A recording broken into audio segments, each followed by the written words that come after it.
Well, let's switch gears. Our big story of the day. PIMCO Co-Chief Investment Officer Bill Gross was one of the panelists at the Treasury Department's conference in Washington today. He is calling for a full nationalization of the mortgage finance system, and he joins us right now. Bill, great to have you back with us here on Bloomberg. Do you really mean it, a full nationalization?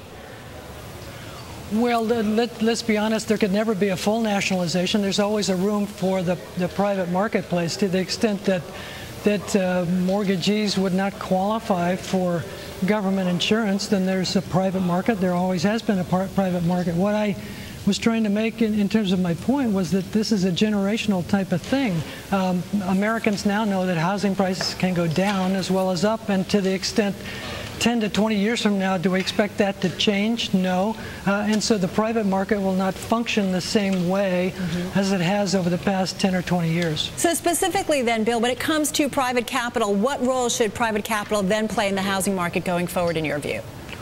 Well, it should play the role that it can, that markets allow, and to the extent that private investors, and that would include PIMCO as well, to the extent that we were willing to extend a loan with adequate down payments and